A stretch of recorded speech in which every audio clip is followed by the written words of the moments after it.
What's happening, y'all? This is Todd Wilson with another episode of Elevate Your Game. Today we have husband, father, head basketball coach at LA City College. Yes, sir. I had to get that right because they just restarted the program with my man here. Also the director of club basketball at Shepherd Sports. Yep. Is the correct title. Former Division I basketball player, all-around great dude, Mr. Jason Flowers. Welcome to the show. Appreciate you having me. Really been good. a long time coming, man. Yeah. I should have been had you on here, so I apologize. We like to start this show off with the Wall of Hoop movies. Your favorite hoop movie of all time and why? Yeah, man. There's a lot of different basketball movies that have shaped my love for the game and just interest. But I would say Glory Road is probably my favorite basketball movie. Not necessarily because of the Disney production of it, but the story behind it, everything that it entails. It was an interesting time in our country's history, and sport at its best has the ability to bring out the best in people and unify people. And I think the message and the story behind that group and how powerful those young men were and everybody that was involved in it, it was polarizing, but it probably needed to be polarizing at the time in order to move the needle. What those young men did, what that team did, what that university, what that program did, it laid the foundation and the groundwork for people like me to live out a dream and play college basketball and coach college basketball and all that stuff. So, I'll go with Glory Road. No, I like that, man. Yeah. It's definitely changed the history. Absolutely. Changed our history. That impact was monumental at the time, and what came after that even. Right. Probably, it just was born in that moment. Yeah. So for people to step out and do something so great at a time where you could have got killed, literally gotten killed Right. for something is always amazing. Disney does a good job of pulling the emotion out. That and Remember the Titans, man, they did their thing to really pull out the emotion in the story and make it a family-friendly movie to watch, even though it's probably way worse than what we see. Absolutely. So, yeah. Absolutely. And then word on the street is you never seen Coach Carter. That is accurate, man. It's crazy too because any player that has ever played for me or somebody who's been in the gym long enough around me, they are extremely surprised when they find out that I've never watched Coach Carter. But there's no good reason why I haven't. It's just we own it. You even have the movie? Oh, the movie is at our house. My wife is a big movie buff. And we were just married in the time you still had DVDs and all of that stuff. And so we own a plethora of DVDs, and Coach Carter is one of them. And for whatever reason, I've just never sat down and watched it. That's what we're doing for the 4th of July. Okay. I mean, I need to get it in. Watch Coach Carter. You will love it. All right. You will love it. And I have to thank you, man. Like you said, in the gym, very disciplined. My daughter was doing a clinic at Shepherd more recently, and she did great. She's a good listener, and she, tried her hardest. But my son was running around his drills, trying to participate, and he let it happen. And I know some part of his body just didn't want it to happen, but I appreciate you, man, letting him do that. You know what? No, it's not, man. It's there's levels to this deal, right? Yeah. It's like if when I'm in the gym with my group of men at LA City, the environment is different because that's what's needed in that environment. I coach 14U. That environment is different. I coach an 11U team. That environment is different. You saw me with the clinics. You got little kids. Like it should all be age appropriate. And when they're that young, they should be running around having fun in the gym, learning how to play, falling in love with the game. As they get older, we gotta prepare them for life. And so it gets a little bit different. No, I appreciate it. I think those moments, I just want him in the gym because I want him to fall in love by himself, and he wanted to be on that court. And I'm like, man, I ain't gonna stop you. If Jason say something, we gonna stop. But we're not stopping let that. it ride. We're not stopping that. All right. So when did you fall in love with basketball? Great question, man. I would say when I grew up playing baseball, football, I ran track, I played basketball. Mom, I was raised by a single mom in Watts.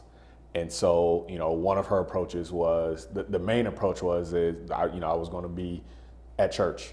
And I'm not going to act like we were there every single Sunday, but we were at church, and I had a firm foundation in our faith and in my beliefs. But the other thing she wanted was that for me to stay busy. And so from a young age, I just kind of gravitated to sports. And so she just wanted me in something all year round. I would say I didn't necessarily fall in love with basketball until probably the team or the era that did it for me was the 1990 UNLV Running Rebels. And that's when it was just, oh man, they played so hard and they just went at people and it was fun. And then, that was kind of the time that Michael Jordan was really becoming Michael Jordan. And so for me, that was kind of the golden era of basketball, those two things coming together. And eventually, obviously, I kind of gave up the other sports as I got older and then started to kind of focus on basketball. I'll probably say 10th grade. It wasn't until high school. Yeah, that I started to focus on basketball. I fell in love with it earlier, but I still played those other sports. And probably about the 10th grade, I think spring, maybe a 10th grade, I kind of decided to stop doing those other things and just focus on basketball. Gotcha. And so were you playing AAU then, or was it just, I know there was small AAU back then. I know little pockets of it. So was it then in 10th grade where you started doing that stuff because you were playing year-round sports where you didn't really have the opportunity to, and so you started to take it serious 10th grade, but were you doing extra training, extra work in basketball before that? No. People are surprised when I say, like, I never played club basketball. It just wasn't, I played on a team for like one tournament. Gotcha. But it was different back then. You didn't have trainers. Not where I grew up. It was, you just went and played basketball all the time. Yeah. And so, we'd go across the street to the elementary school, or if our high school coach would let us in the gym, had time, we'd do that. And then you would kind of drive around and find different places. So, I was fortunate enough to be in the area that, I went to Bellflower High School. So it was, culturally, basketball was important in the area. It wasn't crazy violent, so we didn't have to really worry about that. So we would go around, and you go to Cerritos, and the guys from Artesia would be playing over there, and Artesia was really good. We were actually rivals. We were really good. They were really good at the time. Or we'd go down to Long Beach and find guys from Long Beach probably would be down there, and like you just found games, and you just played. There wasn't nearly as much adult intervention in the process back then, and so I really didn't play club. So that wasn't part of my experience. Good, bad, or indifferent. It kind of was what it was. But just spending more time playing basketball and especially in off season, as opposed to going and playing other sports, whether it was baseball or football or doing that other stuff, and getting in the gym and getting shots up. I remember, you got the gun now where the machine shoots it out. Well, the original shoot away, it had poles, and the ball would come through and it would roll back out almost like you were at the 3-point shooting contest deal. I'm sounding real old now. But getting in the gym on that, just again, spending time just playing the game and figuring it out on our own. That was kind of the era that I grew up in high school in my situation. Absolutely. And then, so when you went to Bellflower High, were you still living in Watts at the time? No. So we kind of migrated east, is what I would call it. Grew up in Watts. We were there until I was in the 2nd grade, and then we moved to Linwood, which is basically one city over. Right. And so grew up in Linwood, played at Linwood Park, played Pop Warner football at Linwood. There were some guys in Linwood at the time. Growing up playing basketball, Ernest Killam was the guy. And Ernest Killam was, him, and I think he was the same era as Ed O'Bannon. He was big time. He had originally been from Watts, and then kind of moved over and went to Linwood High School. And so, did that deal. So we were in Linwood till I was in the 6th grade. and then 6th grade we moved to Bellflower. Gotcha. I finished out 6th grade in Linwood, and then 7th through 12th, Bellflower High School is 7th through 12th. I went there, and so yeah, it was a kind of a migration east. I think each situation we kind of got a little bit better as far as living situation. Same. So my family's the same. So starting in LA, Cerritos, Yep. Bellflower, Artesia, maybe those were flipped. But then Cypress, Yes. Fullerton, Anaheim, Corona. Yes, Like we yes. just kept get Yep, away from there. yeah, So yep. yeah, no, that's the same. That's why I was asking. Yeah. Similar situation with that. So Bellflower High School basketball, 10th grade. Yeah. During that era, man, what was it like? What was your experience? Your 10th grade year? Were you playing JV, varsity? What was the outlook? Yeah, man, it's crazy. We were kind of talking about it a little bit before we got on air. You know, my son is he's starting the 9th grade in August, right? And so he's making that transition now, and I sit back and I'm watching it and trying to help him. I'm trying to think about my experience and what I was thinking about and going through and all those things. Well, you know, my situation was a little bit different. Obviously, I didn't play club. Again, it's the era of the holdbacks and doing those things. And you know, for some people, it teaches on. Yeah. Everybody has their reason for doing it. Mine was kind of the reverse on steroids. I graduated high school, I was 16 years old. And so, you know, when I walked into high school as a freshman, I was 13 years old. So by the time I was a 10th grader, I was 14 years old. I didn't get driver's license until, you know, senior year and going into senior Why year and were all you that so stuff. young? Was it on purpose or you skipped the grade? What happened? So yeah, first off, August birthday. And so I went to an elementary school where there was preschool and kindergarten. And so I was in the pre-K or preschool class, and I was doing the work from the 1st grade class. And so the teachers kind of went to my mom and said, hey, you know, he needs to be in at least in kindergarten. And so she did it, not thinking anything of it. Right. She wasn't a big sports person, and you know, it was the right thing. For me, it was what it was. Like I never thought of myself as being young or being too small, or even though I look back at pictures, it's hilarious. And so, you know, I'm 4 years old and I'm in kindergarten. And so that just kind of how that process went. And so for me, I was always playing against older guys. The only situation that I really didn't play against older guys was in football, just because you had the weight and all of that deal. So yeah. I would actually be one of the older guys because I was a skinny kid. And so, gotcha. But other than that, you know, I was playing against older guys, and it just was what it was. And I think, you know, we came up in an era where you didn't have 15U and 16U and 17U. I was talking to, I know you had Keon on the pod a while ago, but we go way back, and we were talking, and when you got to high school, it was just high school. You just played high school, like right. Either you were, you know, freshman team, whatever, JV team, but it was just high school. Nobody cared about your age. Right. Nobody really cared. You know, once you stepped on the floor, nobody cared about your grade.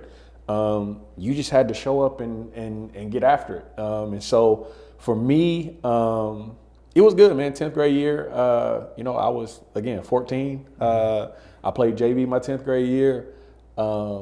And that's just what it was back then. Yeah. Like it wasn't like if you were good, like obviously if you were a freak, you had the Shea Cottons, you had the O'Bannon brothers, you had, you know, whoever. I'm sure there's guys that I'm missing.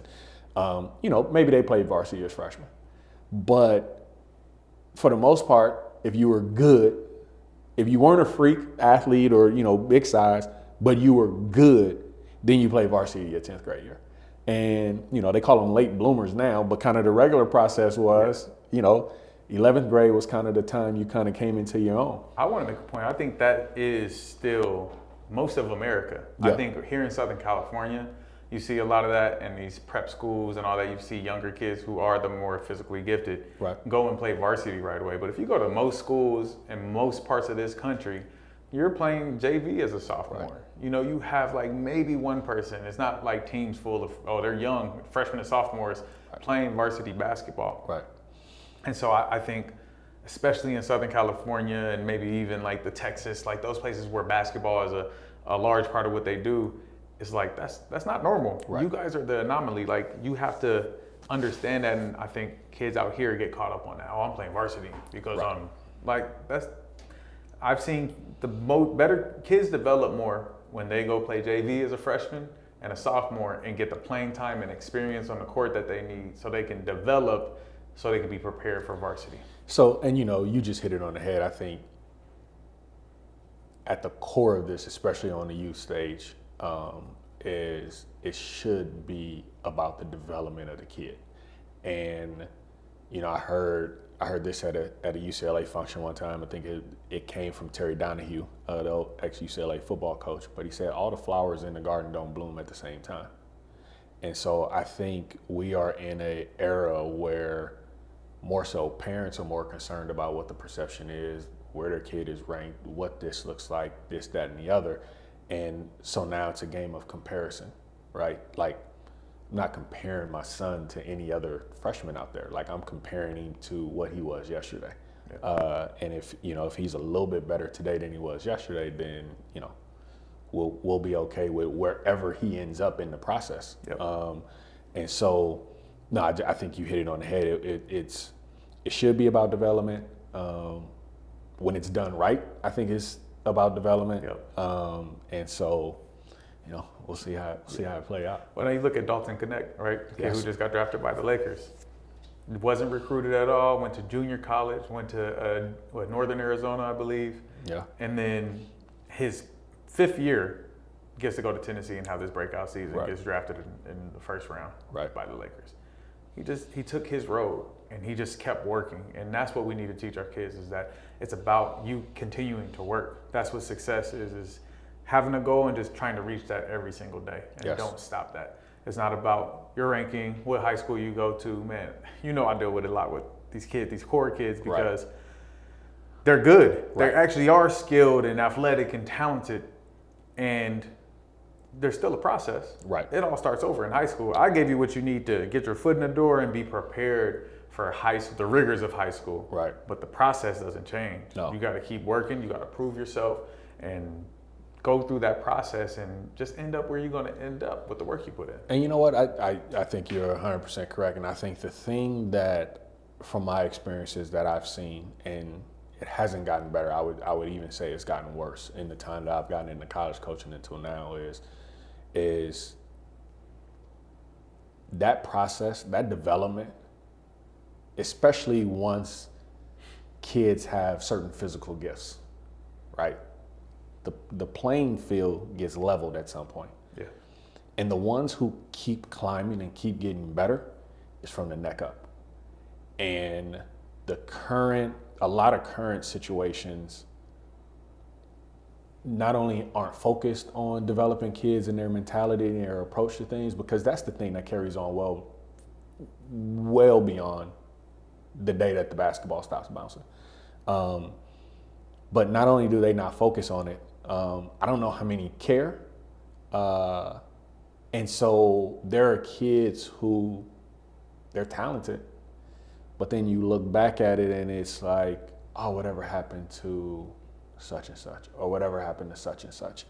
And it's simply because they didn't develop, they weren't taught, they weren't put in certain situations, because, you know, mental strength is not much different than physical strength, in that you need a stressor in order to, you need to respond the right way to a stressor in order to get stronger. Yep. But so many things are going on now where we're eliminating those stressors, meaning, you know, my kid isn't good enough, or, you know, and it's never about not being good enough. Too many times I think these days that things are being blamed on others. Coach doesn't do this, or you know, teammates don't do, they don't pass the ball, they don't do it. It's not, I mean, just focus on what you can control, right? And that's your kid, that's, you know, you yourself as a player. And I think that's been the difference in my experience between the kids who have separated themselves and the ones that didn't, it was definitely from the neck up. Yeah, absolutely, absolutely. So moving through high school. So Yeah. junior year, senior year. Yeah. So what was basketball like, and where did that bump in growth come for you during this part of your life before you hit college? Yeah, I would say again, my journey is unique in that junior senior year was great. As a 10th grader, like the whole goal was just to be on the varsity team. Like there was nothing more than that. And then once you made the varsity team, every Tuesday, I'm pretty sure it was a Tuesday, Frank Burleson had a column in the Long Beach Press-Telegram, and that was our newspaper, right? And you wanted your team or you mentioned in that column, you had kind of made it. By the time we were seniors, and again, it was a different era, I would say 90 to 95% of our team my senior year, they had started at our high school in 9th grade. Like it wasn't a situation where people were transferring in and out or that kind of deal. By the time we were seniors, we were pretty good. I think we went like 21-5, but it was all homegrown. I ended up being teammates in college with Capono, who I went to Artesia, and they were groundbreakers in this new era of players and international players and all of that stuff. And so they had international players. Oh, they had international players. Dang. And so, but our stuff was all homegrown, and it was like I wouldn't trade that experience for anything. Like some of my closest friends were my high school teammates to this day. And so we were pretty good, man. We ended up going 21-5 senior year. Dinos used to put on a deal at UCLA. It was the Martin Luther King Classic. Yep. We were good enough my senior year for us to play. We had a guy named Kelvin Gibbs who was a really good prospect in the area at the time. He ended up going and playing at Pepperdine. We had a guy that was the class younger than me named Artist Curtis. He ended up playing at Long Beach State for a year. So our team was pretty good. So we played in the Martin Luther King Classic against Harvard Westlake when they had the Collins twins, and we kind of felt like little rock stars in our area, and we got popped in the first round of the playoffs my senior year. So that was disappointing, but it was something that I think kind of still drives me to this day in a lot of areas as far as basketball wise. And so for me, I graduated high school, man, I was 5'10", maybe 140 pounds. My dream was to play basketball at UCLA. There was no way that I was ready to play basketball in college anywhere, let alone at UCLA. But because of the academic deal, I had gotten accepted to UCLA. UCLA was a dream school. So I said, you know what, I'll go down there, I'll walk on, I'll show them. I went in there, my first year, my tryout with the team was for about a week and a half maybe. I was in practice, and Cameron Dollar kicked my butt every single day, and I hated Cameron Dollar for it. I didn't understand why he was going at me so hard. Like I was the 5'10", 140-pound dude who was just trying to make the team.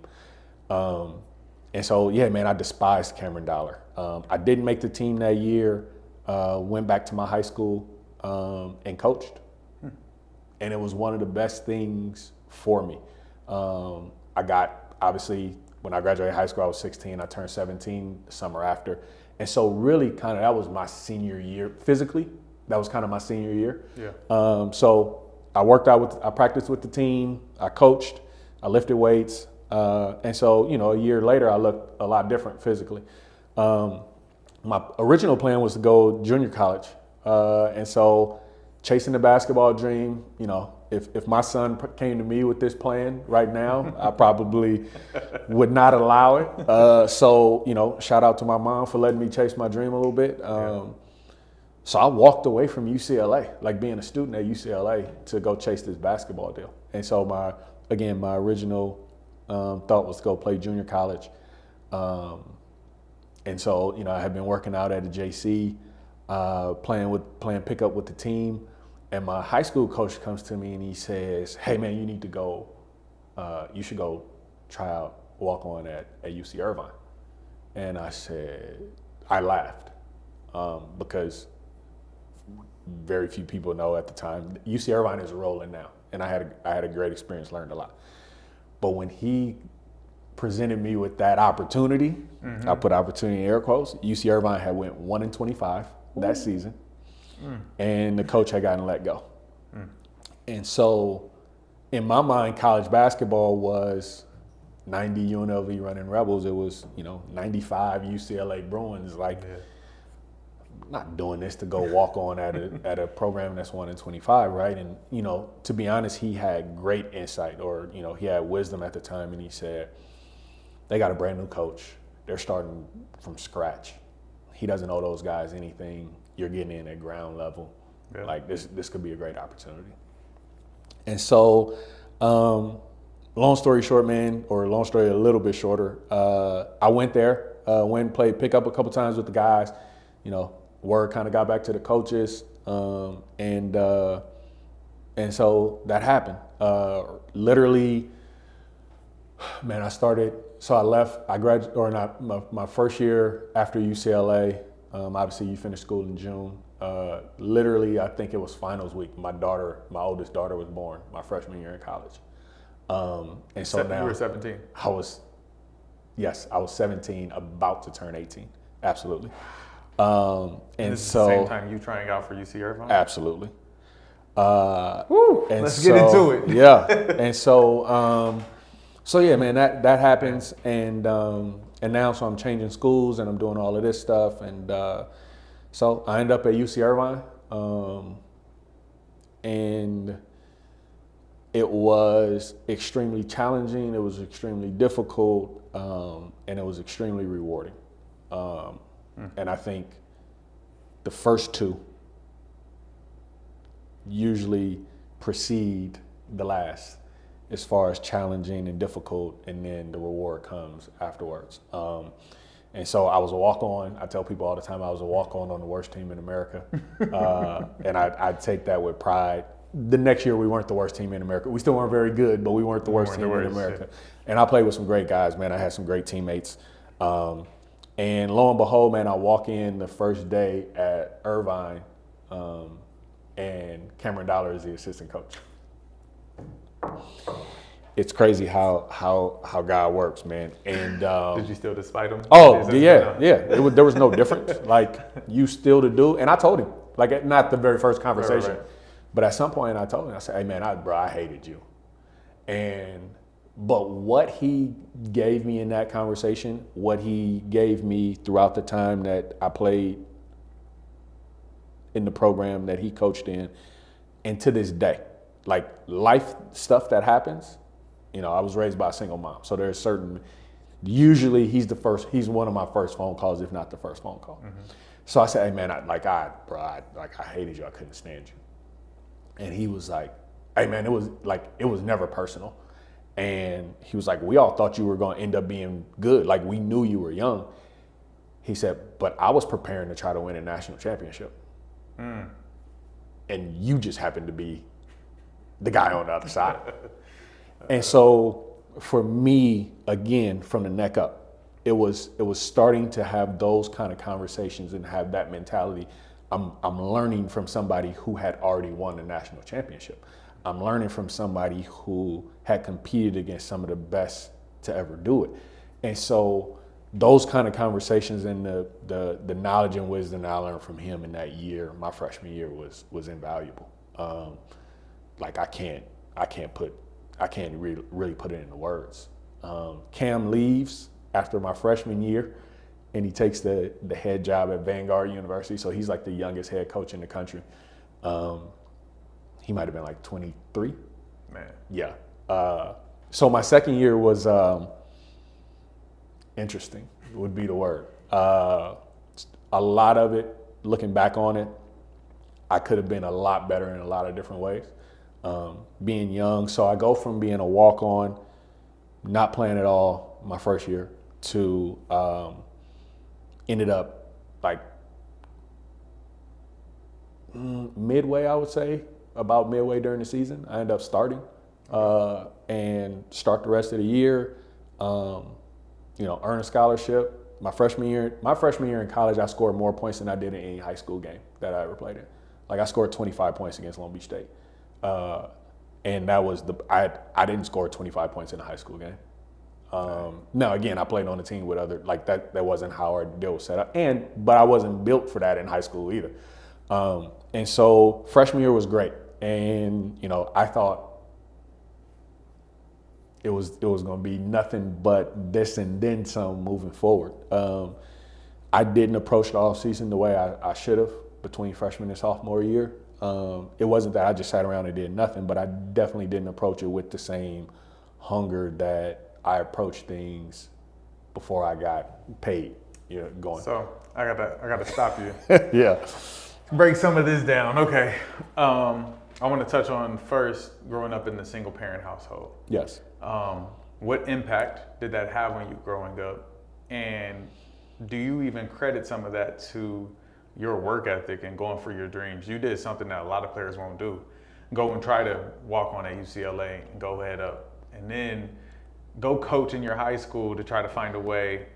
And then, hey, coach says go try out for this team. You try out and you're a walk-on. Like, that's the hardest thing to do is go be a walk-on. Yeah. Like, I tried to be a walk-on at CSUN. Yeah. Didn't happen. Yeah. Even though I know I was talented and good enough, it still didn't happen just Right. because of his basketball. And so, yes. So speak about that, just growing up in a single-parent household and how that impacted you growing up and how you can reflect on it today and, Yeah.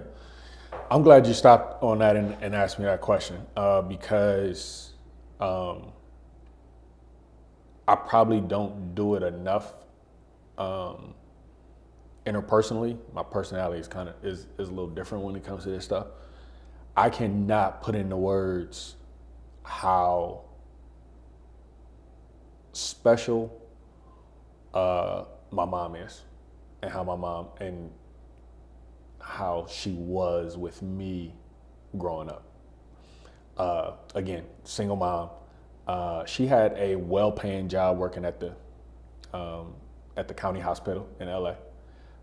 She quit her job to come home and raise me and basically went on welfare.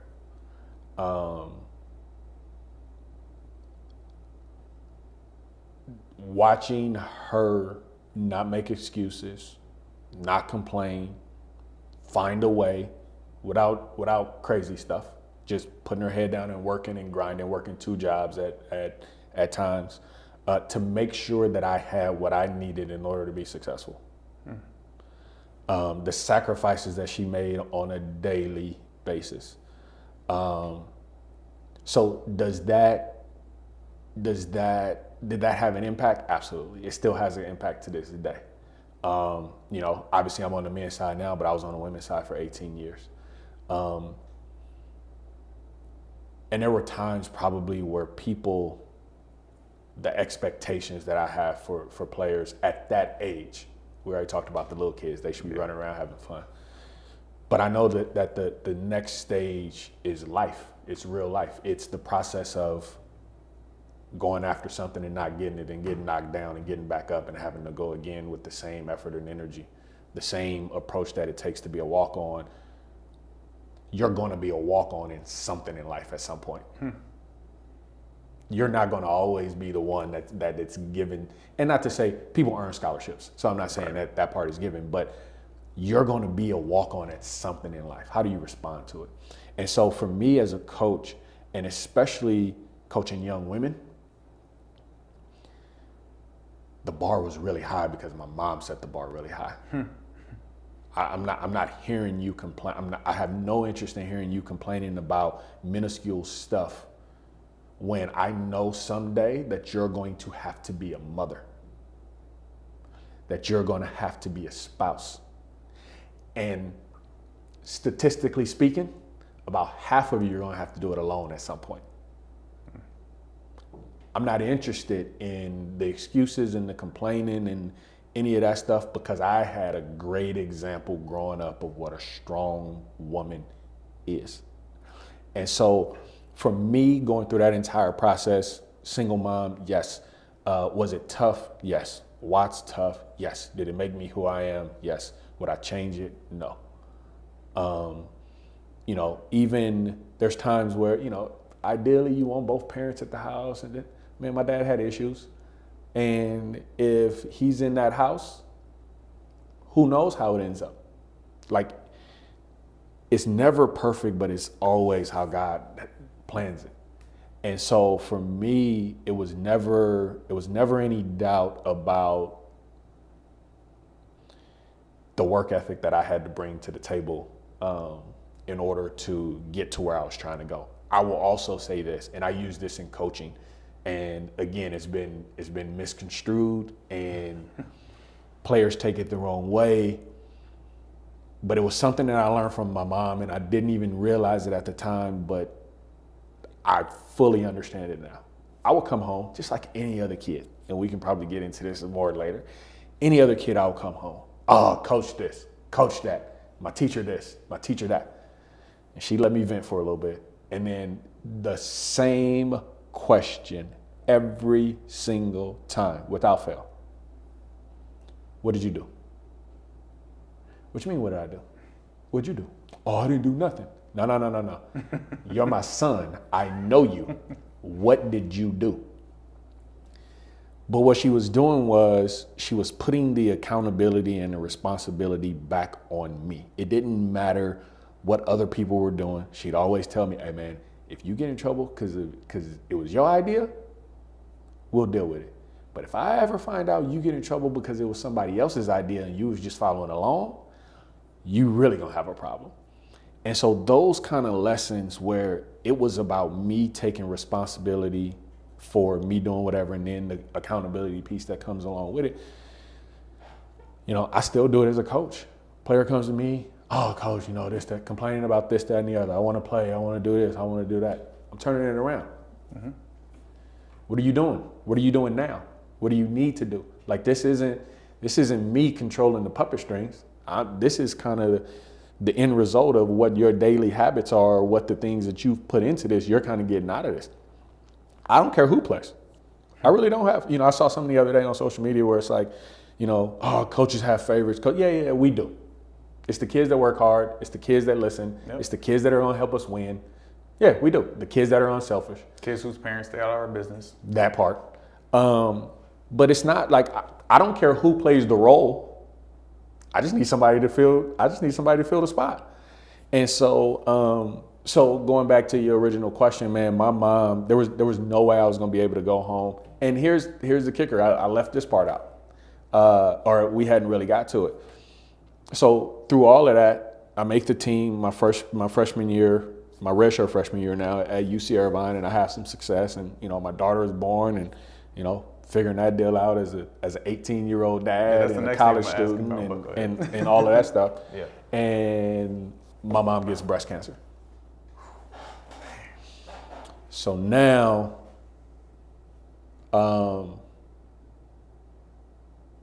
my superhero, like it's you know, it's a problem. Like there's definite vulnerability in the situation, right? You know, and again, I probably haven't talked about this, definitely not publicly, but you know,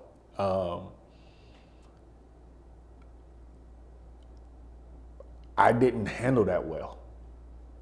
Like looking back at it now, like my coping mechanism at the time was I knew it was happening, but it was almost to avoid it. And then, but part of it in the back of my mind was like, I've seen her come through so many things. She'll come through this too, which she has. And she's still here to this day. Amen. So I can give her flowers. But if she had not, and I had handled it that way at the time, I think that would be something I'd still be struggling with to this day. For someone, what would you tell the Jason of that time for maybe someone who is going through that, where their parent is ill and during a pivotal time in their life as well, right? You just became a father, you're pursuing your dream, and like you said, your superhero is diagnosed with breast cancer, what would you tell little Jason? I think that I would tell my younger self the same thing I tell anybody my overarching outlook on life. Man, this ain't about you. And at the time I was so, again, 18, 19. I tell our players now, your world is a 5-foot radius around you. That's the only thing that you're concerned about. You're concerned about how you feel, what you're trying to do, what you want other people to do for you.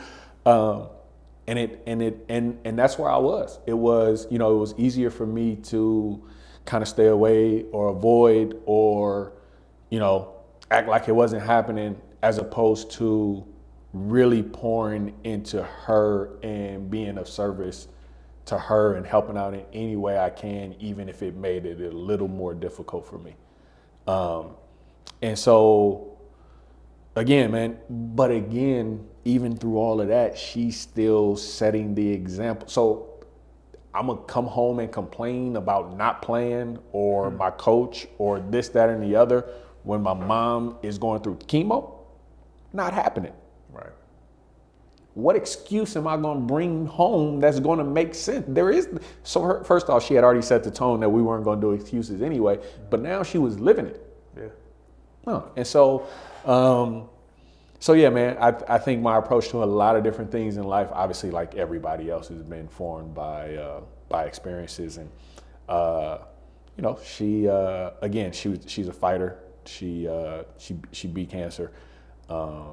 And so second year at Irvine, Cameron Dollar is gone. He was my guy my first year. He was it just is what it is, man. Sometimes when you come from a certain culture, you come from a certain background, and then you are in different situations led by people who don't necessarily understand. And it just is what it is. So sometimes you can speak a different language. You speak 2 different languages. Cam was an interpreter, right? He was mature enough and old enough to understand the coaching side and what needed to be done from that point. But obviously from his own background and all that stuff, he knew what it was, and he was able to merge the 2.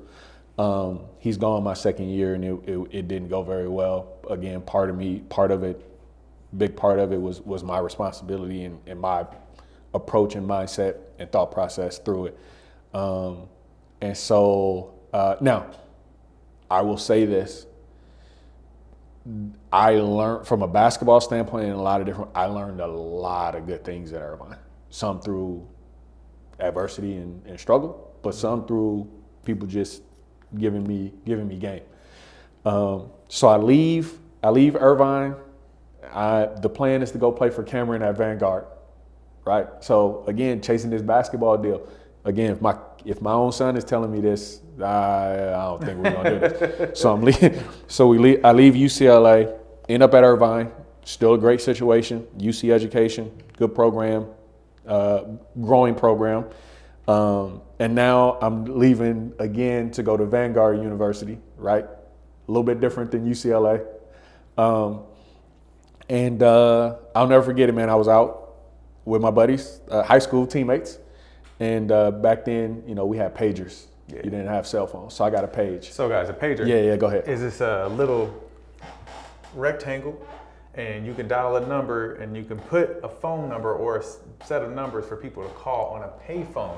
A payphone used to sit on the corner, and you put a dime or a quarter. It got to a quarter. It was really expensive. Or you get a calling card if you was a baller. Or call collect. You could call from that phone, right? Whatever phone number they put into the pager.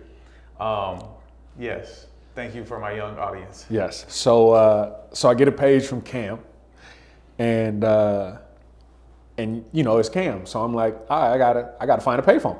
So I go to the payphone, use my calling card. Mom had took care of me with the calling card, and I call him, and so that kind of started the process. He's just call me back tomorrow. So, all right. So I call him back tomorrow, and long story short, he's leaving Vanguard. Right after he got the job? No, he had been there a year. So my sophomore year. Oh, got you. Okay, yeah. Okay. So he's leaving Vanguard, and so now I'm like, oh, you gotta be kidding me, right? Like, what am I gonna do now? You already told Irvine you're leaving? Yes. Yes, I'll get back to that. Great story, entertaining story. So, so now I'm kind of stuck. Like, you know, he goes. I'm still trying to figure it out. Have a kid, so I can't just up and bounce. And so, but I'm still living with my teammates because it's still the springtime, right? School is still in. Right. I'm still living with my teammates. And so, you know, and great relationship with my teammates. So it goes on and this, that, and the other. Irvine has struck out on some kids that they thought that they were going to get. They're in a tough place and I'm in a tough place. And my roommate, Ben Jones, shout out to Ben Jones, that's my guy. Ben Jones says, man, you should just come back. And I said, man, Pat ain't taking me back. Because me and Pat had a couple tiffs during the season. I said, man, Pat ain't taking me back. He said, man, I'm going to go talk to him. So he goes and talks to Pat. Pat talks to the team. And again, I had good relationships with my teammates. That was never an issue. Pat talks to the team. And so Ben comes back. He's like, hey, man, like, I think you can come back and da-da-da. So I set up a meeting with Pat. And let's say the meeting was on a Wednesday. So I'm ready to go back, tuck my tail, you know, ask for forgiveness and can I get another chance at this thing? Monday morning, Cam wakes me up, phone call. I'm literally half asleep. And he says, what you doing? Now, mind you, he's at Georgia now as an assistant. Okay. So he's 3 hours ahead. So I said, man, I'm asleep. He said, hey, man, you can go back. And I said, yeah, I know, like, I got a meeting with Pat on Wednesday to go back. He said, no. I just got off the phone with Lab. You can go back to UCLA. And I said, nah, man, stop. He said, no, seriously. I just got off the phone with Lab. You can go back to UCLA. Here's his number. Call him, blah, blah, blah. I called Lab. I was in the UC system. I started at UCLA. It was just basically a matter of paperwork going back. I talked to Lab on Monday. I go up to UCLA, get back enrolled in UCLA on Tuesday, but I still have the meeting with Pat on Wednesday. I walk in. Now, mind you, he knows what the meeting is about. Right. I walk in. He leans back and he puts his feet up on the desk. A little disrespectful. I said, hey man, yeah, like, obviously, you know, I know Ben's talked to you and the guys have talked to you and this, that, and the other. And, you know, I planned on coming in and asking about coming back to the team, but like, I'm going back to UCLA. Feet come off the desk, chair comes up. You know, well, this, that, and the other, and blah, blah, blah. And my situation was, and he quickly brought this up, my situation was I started at UCLA, but I went to school full time. So that counted as my redshirt year. So I went to Irvine, played 2 years.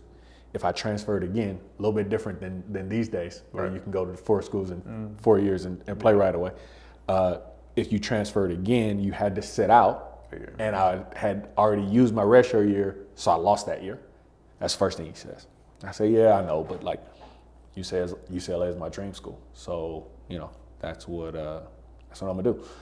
And you know, we part ways. So I go back to UCLA. My redshirt junior year, I lose. I practice with the team. I'm there. I'm just happy to be a part of this. This is what, 97? This is 98? 99. 99, okay. 99, 2000. Man, I'm just happy to be a part of the 4 letters. To be honest, man, it was you know, I was at LAX when the team landed back from Seattle after they won the championship in '95. Like, I was a big fan. Like, my cousin's boyfriend took me down there so I can just see that and experience that. You're talking the greatest. I don't care what nobody say. You talk about the greatest tradition in college basketball. And so I was just happy to be a part of it. But forgot this part. Again, if my son is telling me this story, we're not doing this. My second year at Irvine, I earned a scholarship. So I went from being a walk-on to being a scholarship guy. So now I'm leaving a scholarship to go to Vanguard, but now I'm leaving a scholarship to go be a walk-on again at UCLA. to me, it wasn't even, and this is crazy, especially in today's time, it was never about the money. Right. The scholarship represented I had earned certain status, but it was never really about the money. And so for me, going back to UCLA, going to be a walk-on, it was what it was. Like, I'll get a good job after this. I'll pay off these, student loans or whatever, and I'll keep it pushing. And so went back to UCLA. Very few people know this part of the story. So I sit out my junior year. I lose that year. I'm practicing every day. Great team, great teammates, great experience. Senior season comes around. Now, mind you, I am on the cusp of achieving the thing that I had wanted to achieve in life up until that point, which was to be actually suit up, be in uniform, be a basketball player at UCLA. And fall rolls around, and fall is hard, especially at UCLA at the time. It was different because you didn't have summer access. It's different now, right? Yeah. Like, whenever you couldn't start working out until school started. And at UCLA, school didn't start to the very end of September. And then official team practice started like October 15th. That's when teams would do the Midnight Madness and all this deal. So literally at UCLA, we had 2 weeks to condition before regular practice started. Beast, if you weren't in shape.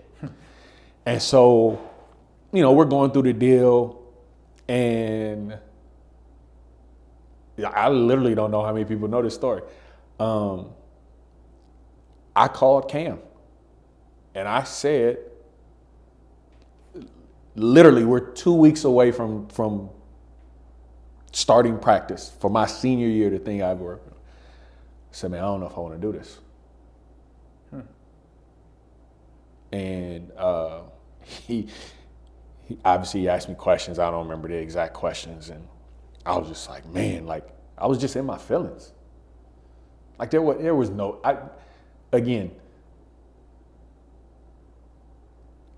life would have been a lot different if I had given into my feelings that day, or a day later, or a couple of days later. Again, God works in mysterious ways. So we have our physicals.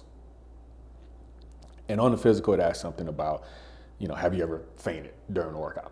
I was like, oh yeah, football, like in the 8th grade or something, Yep. Hell week, whatever, fainted. So they red flagged me.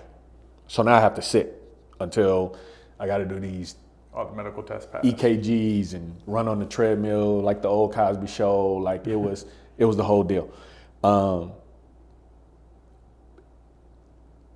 It gave me a break away from it, and it gave me an opportunity to be like, hey man, you tripping. Like you tripping. And so went through that whole deal, and then when I came back, it was, all right, let's go.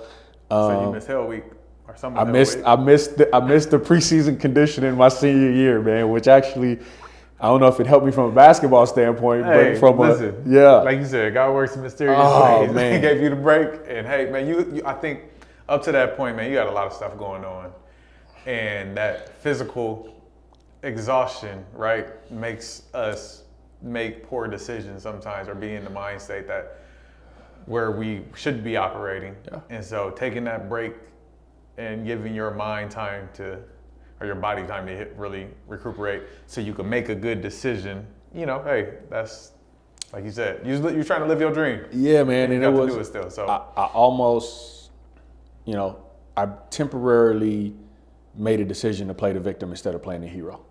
Yeah. And then I got a chance to kind of rectify the thought process. So senior year happens, man. We struggle out the gate for UCLA standards. I feel like every year we were there, they were talking about somebody replacing. I think my first year there, they were talking about Rick Pitino coming to UCLA, and it was that whole deal. Again, man, I had played moments here that my deal was straight effort. I was diving for loose balls. I was taking charges. They didn't have to worry about me shooting the basketball, more shots for the other four. I mean, I ended up starting that year, and the other 4 starters all were NBA players. Earl Watson, Jason Capono, Matt Barnes, Dan Gazzard. Sheesh. Man. And so the way it happened, we're leaving to go play at Purdue. And I can't remember. It had to be probably maybe a Saturday game. We're leaving on Friday to go. So Thursday practice. I don't go to practice because my mom is working at the DWP in the Crenshaw district, and it gets robbed. They get tied up, held at gunpoint. The DWP. Yeah, man. They kind of went stealing back in water and power. no, money, because people go into payment centers. Oh. And man, so, what? yeah, exactly, right. And so, so I don't go to practice the day before. And again, I'm walk on. Like, I don't go to practice the day before we leave on the trip. So we leave for the trip. We might have practiced at Purdue, something light. We come in before the game. Lav always used to write the starting five on the board, and no conversation, no nothing. My name is up on the board. And I'm walking in. Capono walks in before me, and he's my guy. We were roommates on the road, and we were in each other's wedding. So he walks in before me, and he sees the board. And before I can see it, he turns around and he's like grabbing me and shaking me, and I'm like, bro, like, what are you? So I see it. So I think I started maybe like 10 games my senior year. We went on a run, kind of sparked this. Again, was I better than guy? No, I was not. I was never. When it came to basketball, I wasn't that guy. But what I learned throughout my process of all of this stuff was that, man, the talent isn't always the thing that separates or makes you the winner. You got to be talented enough. Yeah. But again, man, it's the mentality, it's the approach, it's the work ethic, it's all those other things that I think a lot of kids these days are missing out on just because, I think the famous quote is our job is to prepare the kid for the road and not the road for the kid. And I think we've regressed to trying to prepare the road for the kid. But my road was bumpy at times. It had some bumps and some bruises and some turns and some dips and some all that deal. But I feel like it was what I needed to prepare me for who God wanted me to be at the end of the day. And so yeah, man, we went on a run. I think we won like 8 out of 10. We kind of got our feet under us, was rolling. I didn't start toward the end of the year. I was still playing some here and there. Man, I got to play in the NCAA tournament, which was a dream. I got to the experience of being at UCLA. I met my wife at UCLA. There was just so many things, and again, man, you're in the moment sometimes, and things are difficult, and you want to quit, and man, there's so much more on the other side of adversity that you can't even imagine sometimes. And so yeah, man, that's my basketball. I know I probably took up the whole show. 5 hours. No, but I think it's so powerful, man. The common theme on this show with everyone who has come on here is that everybody has this dream. And when they go for their dream, I think God places that dream into us to define our purpose. And the adversity he sends us through is because he's trying to build us to be who he wants us to be, like you just said. And for your dream, it's like, I just want to play at UCLA. I just want to have essentially 10 starts in your senior year. Yep. It's probably the pinnacle of basketball at UCLA for you, right? Yep. Like you said, but you met your wife, who you've been with now for 20-something years-ish. I'm not going to get you in trouble. 20-something years. It's about to be 22. About to be 22 years. Mm-hmm. And beautiful family. Yes. You overcame, and you know the things that you're able to overcome. Lifelong friends, like you said, you're in your teammates' weddings and all that. And you do basketball for a living. Yep. Because of all that adversity and all the experience and opportunity you went through. And that's what that's the biggest thing I want these kids to see, is that this basketball, this passion we have for this game is just a vehicle to take us where God's trying to lead us to. Absolutely. He's placed this passion and desire in us for sure, for me to do this show, to sit down and hear stuff like, you don't know how many people, you said it twice already, I don't know how many people know this, but to open up about the things that have really been pivotal in our lives because they're going through it. Right. And nobody knows. Nobody Right. knows that you've been through those things. Now they do, and now they have somebody they can relate to and help, maybe bring them through that kind of thing. And so, man, thank you for pursuing your dream, and go and keep going. You know what I mean? Like, and that's the thing, and that's where, in a sense, being a college coach, coaching youth now.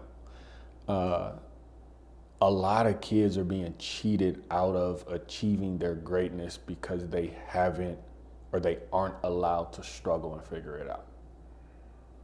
And it's,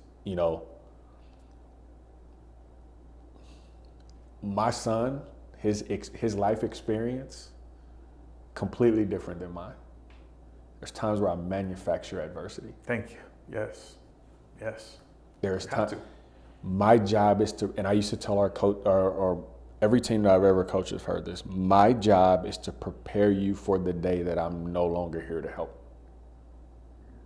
That's the job. That's the job. And in my opinion, that's the job of a parent. That's the job of a teacher. It's the job of a mentor, coach, whatever.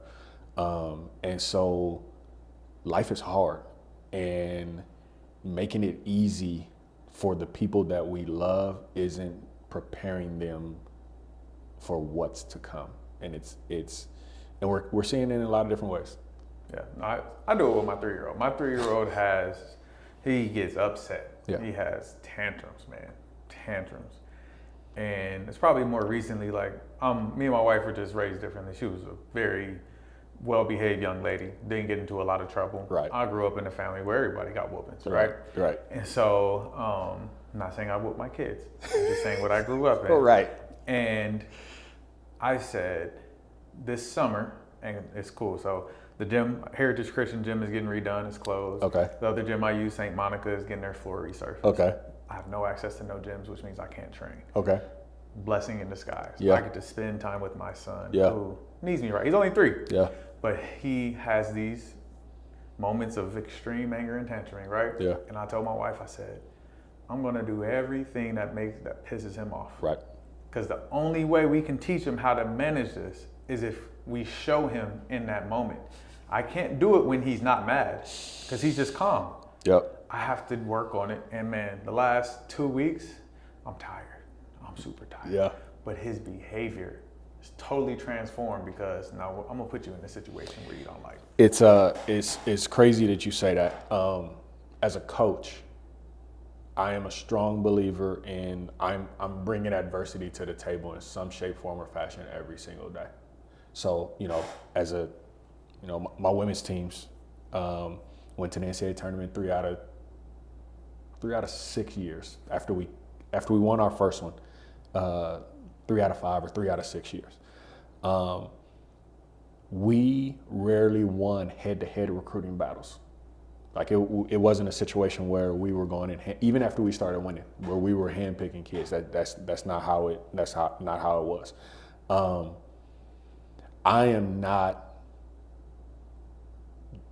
I didn't invent anything different in the game of basketball. Like, I'm not gonna sit here and act like I'm the offensive guru that came up with a different way to play. No, that didn't happen. The thing that separated us from everybody else was from the neck up, we were completely different than most of the teams that we played. So it allowed us to compete against teams that we weren't supposed to compete against, even though they were more talented. And then it allowed us to win and beat teams that we were supposed to beat, but then also be able to perform at a high level when it mattered the most. Talk more about the neck up principle, because you've said it multiple times. I want to make people, I understand. I want to make sure that people understand what that means. It's all mentality. It's from, my hoodie kind of says it. Like, we've gotten to a point where we're so caught up on talking about feelings and how this feels and how that, and it's human to feel. Like, nobody's saying you can't feel. And it's healthy to accept those feelings for what they are. It's also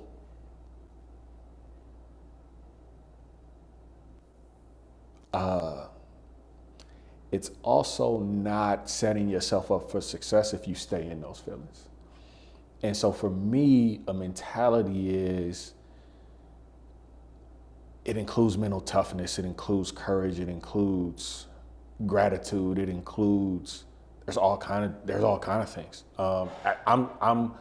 I feel so strongly about it that I've started to create like things that help kids develop the mental side of things, because I've seen talented kids not make it because they didn't have the right mental approach, and I've seen kids that weren't as talented go on to be highly successful because they had the right mental approach.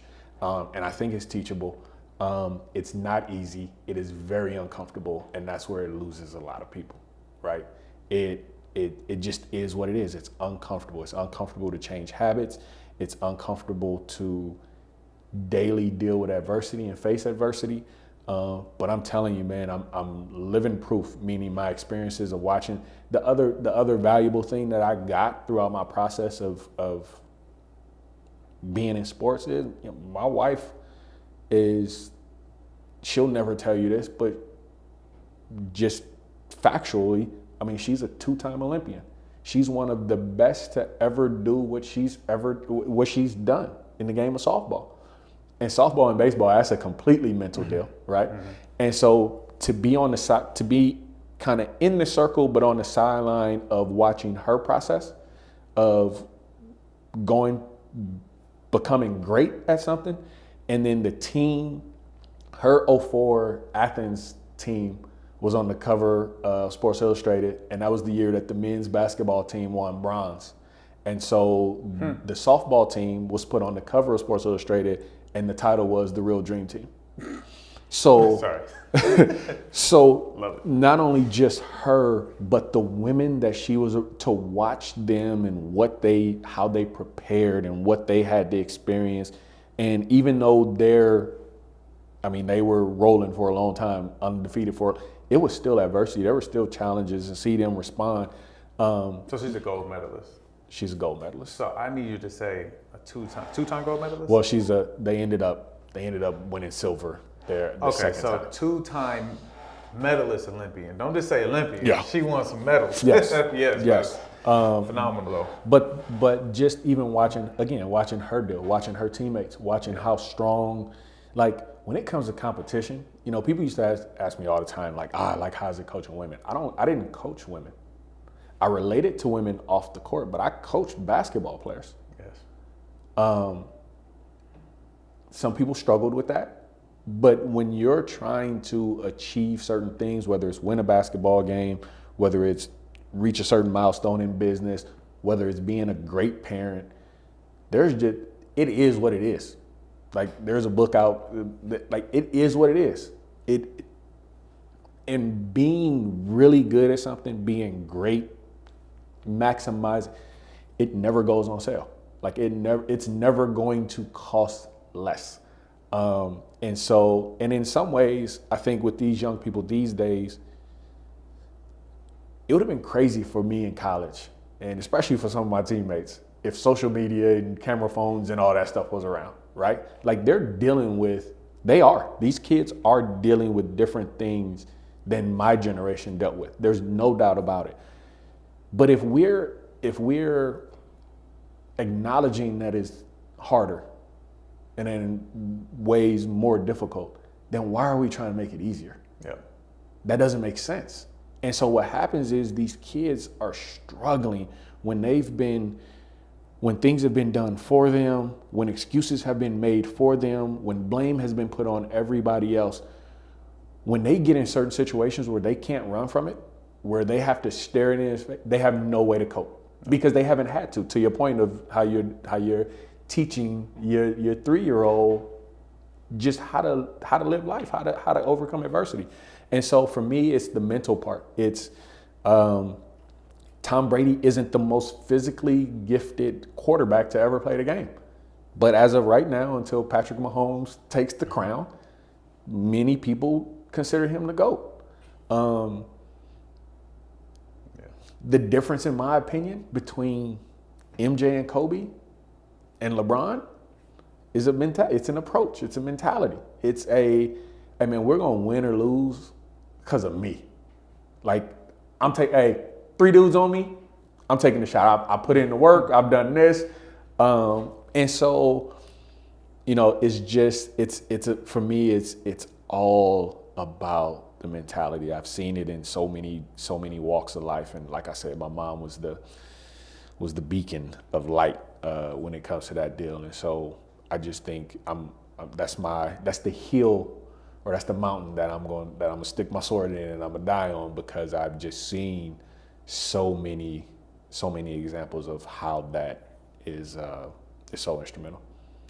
That's awesome. Explain, so go down your college coaching resume for me. Just where you coached, and when you started, with no explanation, just resume, and then we'll hop into some of the coaching perspective, because we talked about his whole basketball career. He has a whole nother life as a coach, y'all. Yeah.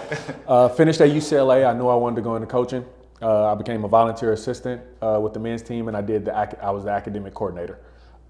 So that was for probably about 1.5 years, 2 years. Left there. They made it. Lab was let go.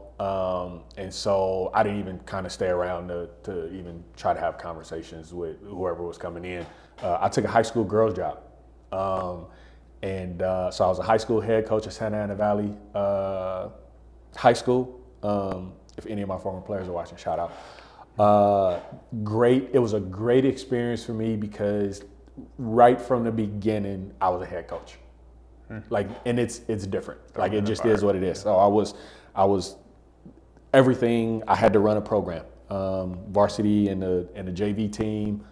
We had a frost-off team actually too. So we had 3 teams, and I was responsible for it, every aspect of it, and it was great. And then left there, went to Long Beach State as an assistant, 4 years. We won a Big West regular season championship there. In the 4 years that I was there, we had several players get invited to training camps for WNBA teams. Worked for our head coach, Mary Haggerty, gave me my first chance. I'll forever be grateful for that. She was a UCLA Bruin, one of the 50 greatest players in UCLA women's basketball history. So went from there, went to UC Riverside for 2 years. Walked into a situation they had already been winning, to be honest.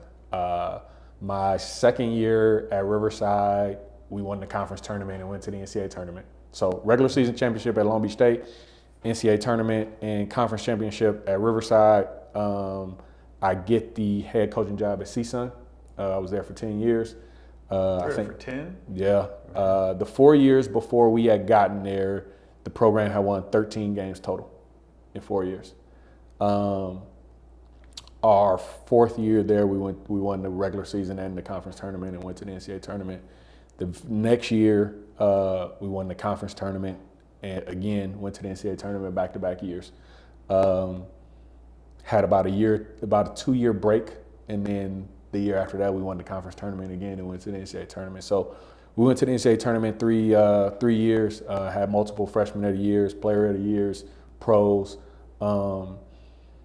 But more than anything, like the biggest deal from, I guess, my most proud accomplishment from that era was if you see who those young women are now, as far as being parents and being moms and being wives and spouses and just who they are as people.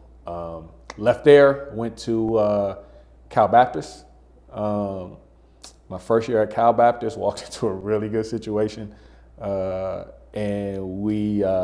I went from being the head coach back to being an assistant.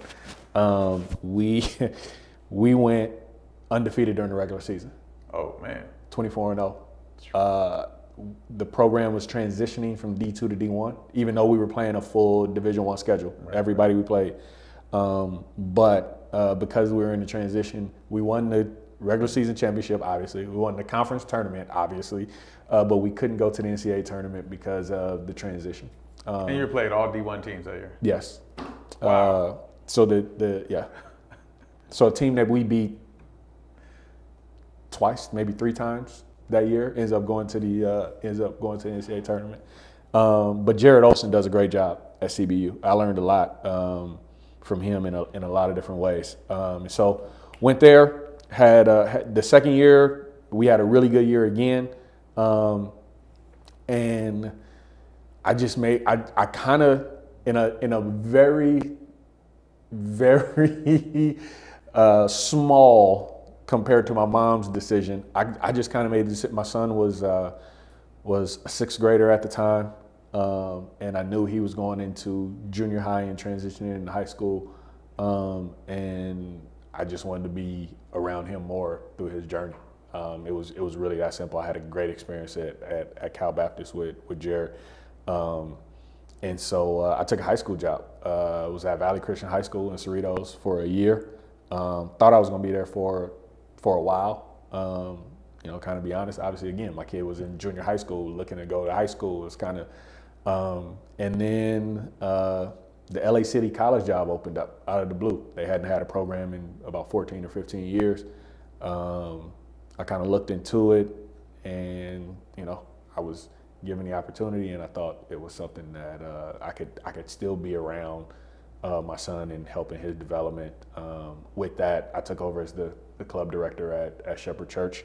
We have 8 teams. I've coached my son for the last year and a half, 2 years. It's been good for me. You got to ask him how it is for him.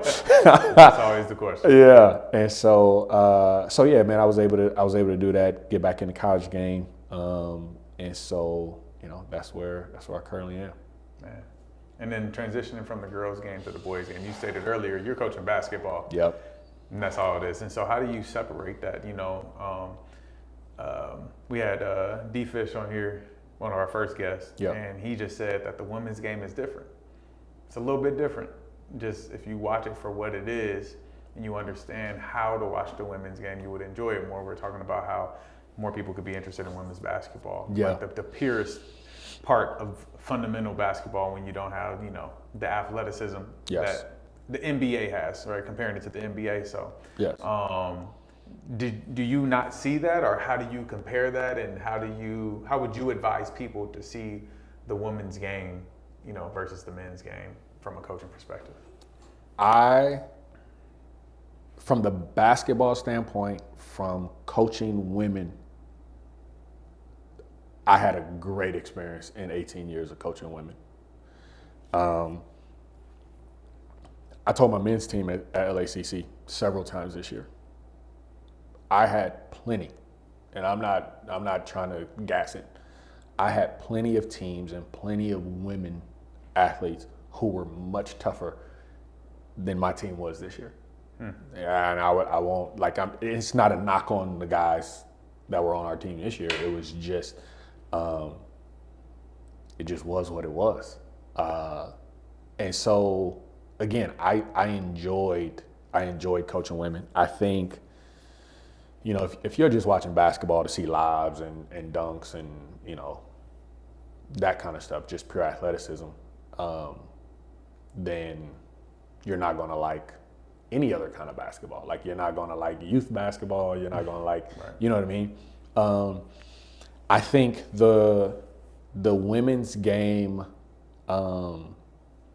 probably out of necessity, for the most part, is more team oriented. From the standpoint of, you can't just give the ball to one player and then just kind of physically dominate the game, or this, that, or the other. Now, do you have some players on the women's side who, like, I've saw Breanna Stewart up close and personal. Yeah. She can play. I don't care who you put her on the floor with. Right. I don't care what gender they are. Breanna Stewart is a hooper. Like, she's nice. But then again, even with Breanna Stewart, the game is just played in a way where, could she go out and score 60 in a game? Yep. Maybe 70, maybe.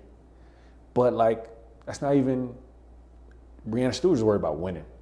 Probably had to do something where she went to college. Mm-hmm. But I think there's beauty in that. There's beauty in, but even on the men's side, when it's done right, the teams that people have that are iconic that people really enjoy watching, it isn't the dude who dribbles the basketball 16 times and then just jacks it. It's the Spurs of yesteryear. It's Golden State from this. It's even Boston when they played well, when they were Denver a year ago. It's team. I might sound like a little like Coach Wooden on this deal, but that's the beauty of, I think the beauty of the game and the beauty of the sport is 5 people that are on the floor working together on both ends and making it look almost artistic, right? And I think, again, so for me, I coached athletes. I wanted them to be competitors. I wanted them to be dogs. Like, we got after it. We were physical. That was the other. We were much more physical than most teams that we played against.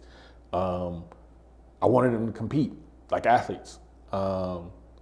But I'll also say, and this is something that, if I'm kind of being a softie, I do kind of miss about the women's game. And I heard it early in my career, and I think it definitely rings true, is on the men's side, and I can just speak from my experience as an athlete. If I felt like a coach could get me to where I was trying to go, I didn't care if we really had a relationship. That wasn't important. Yeah. Right? Did it help in some instances? Absolutely. My relationship with Cam, I had other coaches growing up, my high school coaches. I've had other, Coach Spencer, who was at UCLA at the time. We had a good relationship. There's other coaches that definitely it helps, but it ain't a necessity. On the women's side, in my experience, can't speak for everybody else. If a young woman doesn't know that you care, she doesn't care what you know. It doesn't matter. You could have the stuff to make her the best basketball player on the planet. If she doesn't think that you care about her from a genuine place, she's not listening. She's not interested. She's not interested in giving you the attention. She's not interested in giving you the effort that it's going to require. But if she does know that you care, she will give more than she ever thought possible. And so why is that? Can you explain that? Yeah, I was a sociology major, right? And I think right or wrong, people can agree with it or disagree with it or not. Young men are socialized to be the king of the hill. Competition comes in right from the beginning, right? And, I heard this, and, I'll share it. If you put a ball, if we walked in the gym and you put a bag of basketballs in the middle and you just left it, and then you open the doors and you let some guys walk in once they got to a certain age, at some point, they might start playing together, but at some point, competition is going to break out. It's either going to be one-on-one, it's going to be two-on-two, it's going to be some kind of competition, because somebody got to walk out of there saying that I won, right? That I was the best. We got to beat our chest and yell and say that we're king of the hill. That same study showed if you put that same bag of balls in the gym and you open the door and you let girls come in, the running joke is that the first thing they're going to do is they're going to go sit in the bleachers and have a conversation and talk about how their day went and all that other stuff, and they're going and there's some truth in that. But the other thing is that at some point they're going to use those basketballs to play a communal game.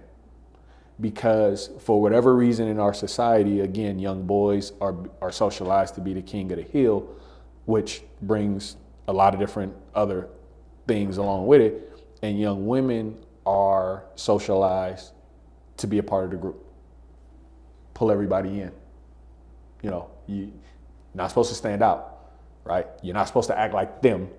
It's supposed to be unity. And so I think one of the things that which is great for athletics, for young women is, no, you can't, hey, young woman, you can be the queen of the hill. Yeah. It's okay. Yep. Right? It's okay for you to stick out. It's okay for you to be great. It's okay for you to want to win. It's okay for you to compete. It's okay for you to get nasty at times when you need to get nasty. It's okay for you to be a dog. Those things are all okay. Those things shouldn't be frowned upon because you're a young woman or you're a woman, right? And then on the flip side of it is, hey, young fella, you don't always have to be the king of the hill. Sometimes being the king or being the leader is falling back and fitting in the group. Sometimes it's about, instead of you seeing that man as your enemy, that's not your enemy, man. Y'all can do much more together than you can being adversarial. And so I think there's definitely value in both, but that's just kind of been my experience. No, I think it rings true. I love that. And I love how you balance it out and saying that it's okay to do the opposite and for us to develop, especially in the game of basketball, that competition, that edge for the ladies and for the fellas, that sacrifice and that surrender to being a part of the team. Because it's innate, it's natural, and that's okay. There's nothing wrong with that. So absolutely. Thank you for sharing that. Yeah. I do want to hop into what you're doing now, just as far as, like you said, with the mental health and your journal and whatever else you have going. Just explain it, and I think that's the most important part of all this, is because of your experience, your life experiences. You can relate to multiple people, and then where you got to and how long you've been mentoring and coaching, which you bring to this side of life, right? I'm gonna call it life, not just basketball, but that mental approach to life. Just dive into it. Yeah, I mean, I think it all starts going back to where we all started with all this stuff. I was raised by a single mom, and so my coaches were the father figures. They were the mentors in my life growing up, and I was blessed that God put me under the care of some stand-up dudes, some real solid guys. My godfather, who was my first ever T-ball coach, Lo Clark. He was a Pac-8 referee back in the day. Yeah, man. He just turned 95, I think. They have his birthday party every January, 109th Street Park. Guys from everywhere show up. And starting with him, and again, I still have a relationship to this day to my Pop Warner football coach, who treated me like a son, Joe McGill, who our families were from the other side of the tracks, and that didn't matter to him. Again, sports bringing people together in a great way. To my high school coaches and all of that stuff. And so for me, I couldn't tell you what my winning record is. I could tell you what it was this past year at LACC, because it wasn't that good, and it's motivation for us to be even better. I can tell you that. But I can't tell you what my career wins-loss record is. I can't tell, and to be honest, I really don't care. That's not why I do this. I am as competitive as anybody you're gonna meet. I think my goal is just different, meaning what I'm shooting at and what I'm aiming at is just different. I think if you develop winners, they'll win. The winning will take care of itself. You develop champions, you'll win championships. That deal, those are byproducts of the process. And that's always been my approach to coaching. And so, again, going back to, I think the singular thing from an athletic standpoint, which transfers over into life, is how we look at things, how we approach things. I think, I'm big on mental toughness. I'm really big on mental toughness. Any player that's ever played for me will tell you, attest. I'm going to challenge it in any shape, form, or fashion.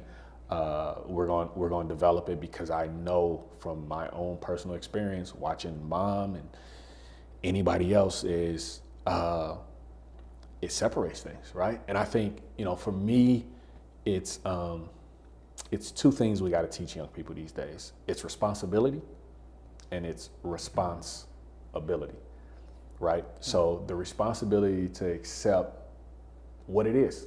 This is what it is. Don't make it bigger than what it is. Don't try to minimize it and act like it's not what it is. It is what it is, right? What role did you play in it being what it is? And then you got to decide whether you're going to play the fool, you're going to play the victim, or you're going to play the hero, right? You play the fool, you're sitting around waiting for somebody else to come save you. You're going to play the fool because nobody's coming to save you as an adult, right? You play the victim, poor me, it's this fault, that part. You play the hero is you take it into your own hands to figure out what you need to do next in order to make it what you want it to be. And that's where the responsibility comes in, right? Your ability to respond the right way. To me, it's really that simple.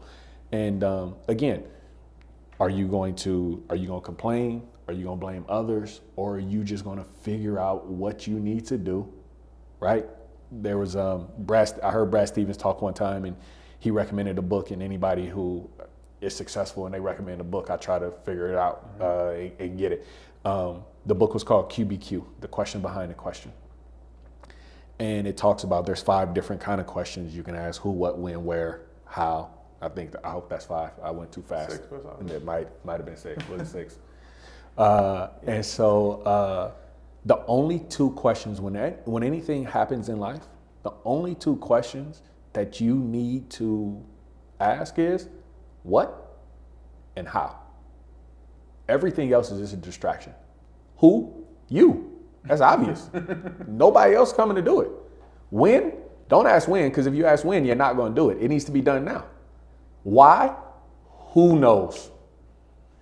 And that's where we get caught up a lot, especially in our feelings. Oh, why did this happen? Who knows? Doesn't really matter right now. We can go back and dissect it later on if you'd like. But in the moment, you just need to know what needs to be done and how do I need to do it to the best of my ability. And again, you brought up the journals. I think the journal is a great tool. It's just basically things that, from discussions and meetings that I had with players as a coach, especially at the Division I level, we met with our players once a week. So each kid was assigned to a coach, including me. And so we met with our players once a week, and we talked about everything besides basketball, how the family was doing. It was an academic meeting first and foremost, but then it was a check-in, right? And trying to just keeping them on track to getting to where they were trying to go. And so taking that information, again, I started as an academic counselor, and putting it all just in a journal, and basically it just develops habits, right? It's you start off with a goal. Where are you trying to go? And it's never really about the goal. It's who you become along the journey, right? It's the process. And so it basically reverse engineers from the goal back down to your daily habits of, here's what I need to do today. And then from a competitive standpoint, from a sports world, it's you literally in the journal, there's a check mark. Did you do it or did you not? And the way it's framed is a win or a loss. You either did it and you won, you didn't and you lost. At the end of the week, you kind of tally up your wins and your losses, and it's immediate feedback, right? You say you want, and this is, again, the process of young people, right? You say this is what you want to do. Most people have the ability. Yep. Very few people have the willingness to do what it takes. And so you say this is what you want to do. Here's the things that you've outlined you need to do in order to get there. Now, did you do them? It's not about anybody else. There's not a section on there of why you didn't do it. There's not a section in it on who stopped you or none of that. You either do or you don't. You either win or you lose. And so that's that. I actually I'm completing an online course on mindset. And again, it's just things that I've learned throughout the process, throughout my experience, watching other really good athletes excel in a lot of different ways. And it's stuff that I would want my kid to know if I wasn't around, and kind of just putting it in a different form so different people can have access to it. Awesome, man. Man, thank you for sharing some of your journey. There's so much more. He's coming back to the show, y'all, for part 2 of the college coaching side of the journey, which I'm sure is way more information. We're just gonna hop into our next segments. Okay. And so our first one is my Rushmore. Yep. My Rushmore. Okay. So your top 4 sports parents of all time. Okay. Just because it's relevant right now, we're gonna start with LeBron James, and you can have whatever idea you want about the guy as a basketball. I'm a Jordan fan, and us old school Jordan guys, you're not gonna move us off our spot, right? I got moved, and I'm gonna tell you why. I have to tell you why, is because I've been able to work with LeBron for the last 5 years. So it's different when you're physically there and you can see it, where it's Jordan. Remember, I'm a little younger than you. You old. Is that I watched I did it wrong. I saw Jordan's greatness on YouTube, on all the VHSs. So for me, even though I knew Jordan was the best all the way through my last few years, being able to work with Bron, man. All right, but go ahead, cuss me out. No, okay. So like I started with being an old school dude. You're not gonna move me off my spot, right? But I respect that, yeah. right? And so you got to put Bron up there. Just not even obviously what's happening right now with him being able to play with Bronny. Man, you can say whatever you want to. If it's historic, it's monumental. You can say he used this power. I'm glad he used this power, because people have used their power for a lot less. Right. Or for the wrong thing. Exactly. That's what I'm saying. Yes. And so you got to put Bron up there. You can hate him all you want to. Again, man, there's a lot. I think 3 out of the 4 of mine, people just hate him. But it's you hate him for being a dad. Like we gotta really look at the things that we're using against people these days, right? So number 2, Deion Sanders. Prime, Coach Prime, whatever you want to call him. He might not do it the way you want him to do it. Who cares, man? That guy, he's coaching 2 of his kids. He's being a dad. Yeah. Are either one of these dudes perfect or any of us? No, but he's great sports dad. Number 3, the OG that started this deal, you gotta throw LeVar Ball up here, bro. Hey man, you can. Hey man, I was tuning in every week to Ball in the Family. Like, with those 3 guys, you can say whatever you want to. There's an obvious love for their kids and their family. And that's what being a dad is all about. It goes from there. Would I say some of the stuff LeVar said? No, but who cares? LeVar got the right to be LeVar. And so did he make every right decision? No, but he made the decisions at the time that he thought was best for his kids and his family. I'm never gonna fault a man for that. Yep. So that's 3. And that was in no particular order, but this one is in order. Number 1, hands down, in my book. I don't see if it's the same person.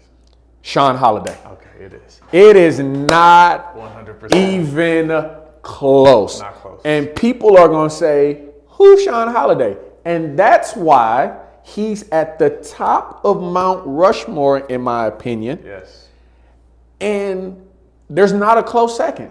Sean Holiday, for those who don't know, is the father of Drew, Aaron, and Justin Holiday. Don't forget Lauren. And Lauren Holiday, on her way to the dub if she didn't have a season or a career-ending injury. I didn't even get there. Lauren Holiday, who's a Bruin. 3 of the 3 NBA players and a young woman, like you said, who was a world-class athlete, skilled, she played hard. Crazy good. And so I have to interrupt. So I have the same 4. So usually I have a different 4. My 4 are actually the same. Okay. This time. And so we're just going to discuss this together as a unit. So because we said parents, if we say Sean, we have to say Toya. Yes. Who, same thing. Yes. That her and Sean are on the same page. And she's a coaching legend in and of herself. Right. Yes, absolutely. She don't play, and she's so loving and kind and all those things, but she don't play. Correct. And so Sean and Toya Holiday, I'm gonna put those as a group because we said parents, okay, and not father. So, and I will say that I think even more so with all of these kids, right? but especially with the holidays, like you judge a tree by the fruit that it produces. Man. And not only the talent that that those kids have, but the character that they've showed. To me, man, everybody, oh, I want to be this. Oh, my kid, man, Sean Holiday is that. So, Sean, if you watching or if this comes across your deal, I'm sending this to Sean. man, Don't worry. you are that guy in my book. So bro. you need to help me get Sean. I've been trying to get Sean and Toya on here. Aaron's helping me. Aaron's been on the show. Okay. I've been trying to get them on the show because there's something so amazing and beautiful about how they raise their kids. Because not only them, but even their kids' spouses. Yes. Like who they chose to do life with. Yeah, like just the decisions they make and they all have that heart, man, of this. They're so meek and humble in their positions of greatness, from a basketball perspective. But, they did a great job, and me and my best friend argue about who's better, LeVar or Sean, all day. Like it is a ongoing argument. We about to go to summer league and argue about it more. Yeah. And I just like, man, because he is taking on the persona of LeVar with his kids. Gotcha. And I'm telling him to chill out. I said, you got to understand, LeVar was actually a basketball player himself, and you're not. So you can't do that with your kids, bro. That makes a difference. So yeah, you know who I'm talking about, Dr. Walker. Yes, I'm talking to you. This is for you. Man, so our next segment is the Fix the Net. A misconception about Jason Flowers that you would like to clear up or make straight. And you can dunk it when you're finished. Put the ball in the hoop when you're done. Oh, okay. I think the misconception about I'm intense. Like when I'm coaching, different levels of intensity, obviously, depending on the age group and depending on the group and even depending on the person at times. I think the misconception is that I'm intense because I'm trying to win a basketball game. Nah, I'm not. I'm intense because when I see a young person not handle adversity the right way, when I see a young person quit, give in to fatigue, blame other people for their own actions, not respond the right way, I see future moms, I see future fathers, I see future husbands, future wives, and I take that responsibility really seriously because I'm a byproduct of coaches who did that, and I know my life was different and much better because of it. And so, yeah, I think the misconception is that I'm intense and I get after people, or I'm demanding, extremely demanding because of basketball, and that could be the furthest thing from the truth. It's a game. You win some, you lose some.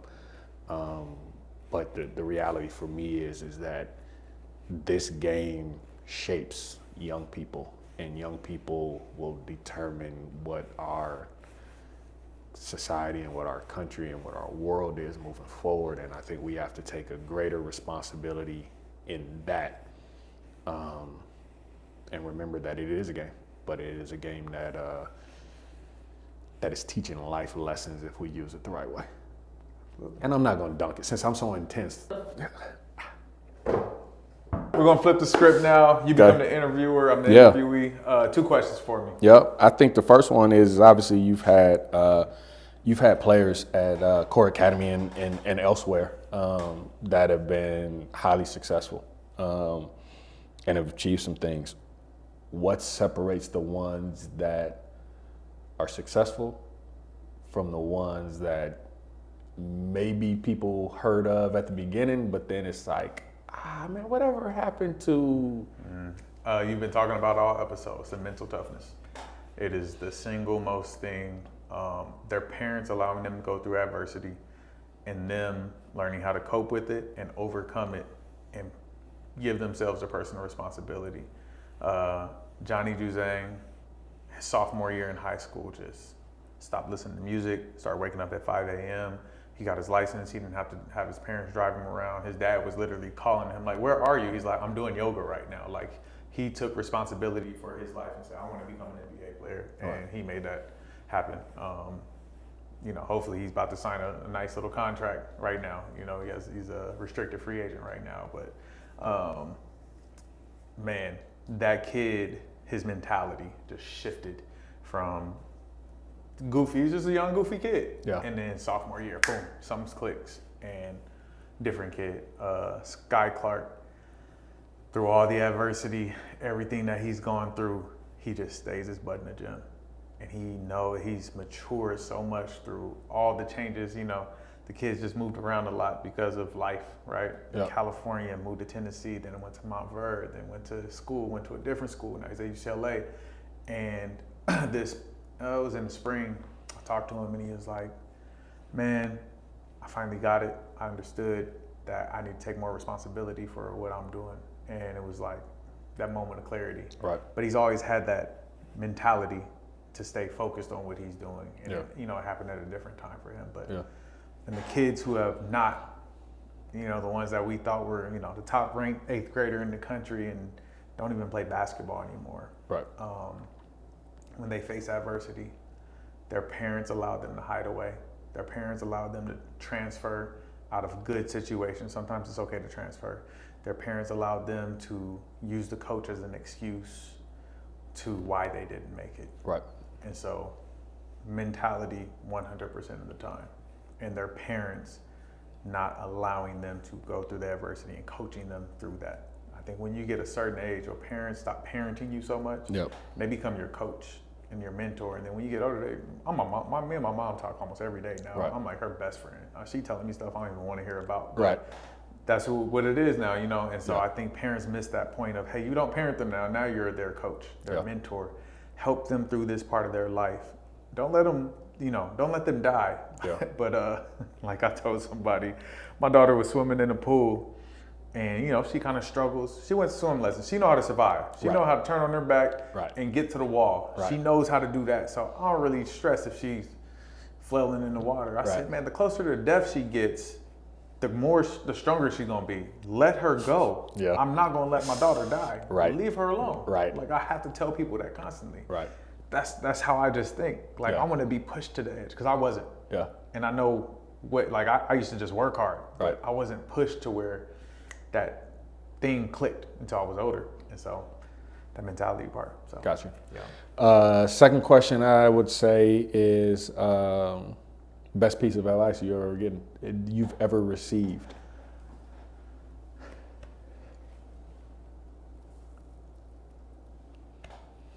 Man,